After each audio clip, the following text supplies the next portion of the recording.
Cela ne me dérange pas que la récente course des Moudjahidines des dernières heures en Algérie revendique des championnats qui n'existent pas dans la lutte contre le régime d'Abdelaziz Bouteflika et son opposition depuis de nombreuses années. C'est l'année de la vie.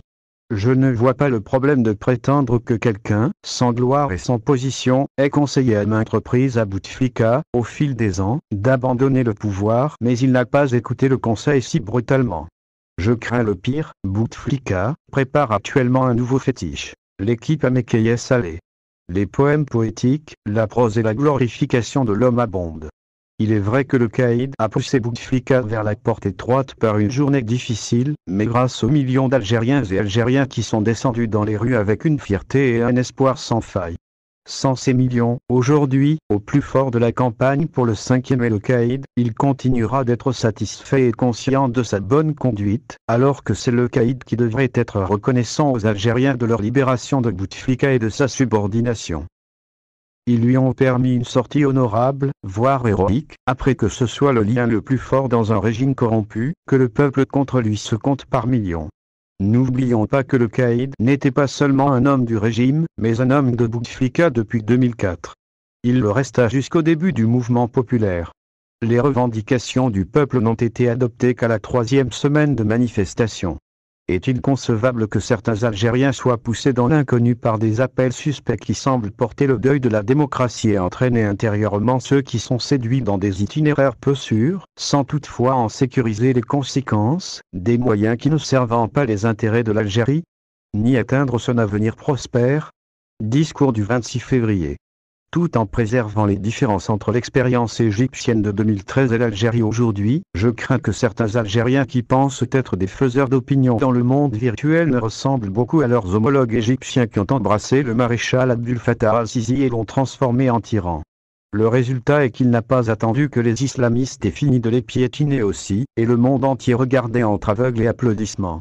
Malgré les différences, rien ne garantit que l'Algérie ne tombera pas dans le piège de l'expérience égyptienne, sous divers prétextes, et elle existe et beaucoup, même si la fin n'est pas le caïd en tant que chef de l'État.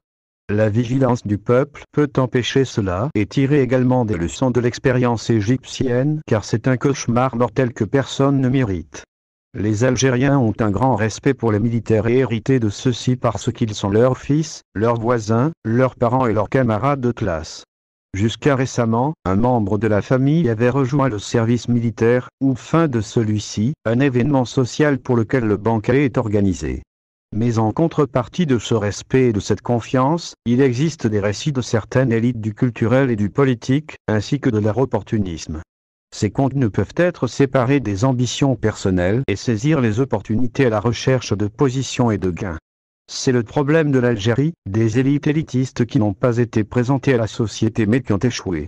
L'expérience algérienne est maintenant dans sa phase la plus difficile et la plus critique, car elle est au milieu du processus. Revenir en arrière est impossible et progresser en avant est risqué. Cette expérience réussira si elle est accompagnée par le commandant de l'armée, accompagnant et non au volant, de ce changement dans la communauté, avec douceur et assurance, et la protégera jusqu'au bout.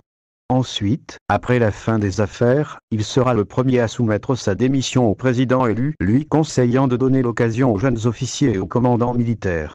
Au plus fort de la guerre de libération contre le colonialisme français, la direction du FLN adopta un slogan et imposa sa propagation. Un héros, le peuple.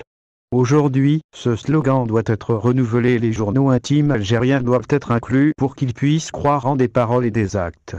Heureusement pour les Algériens, ils n'ont pas grandi dans la culture du culte et du dicton du dictateur, à l'exception des tentatives de certains antichristes de Bouteflika.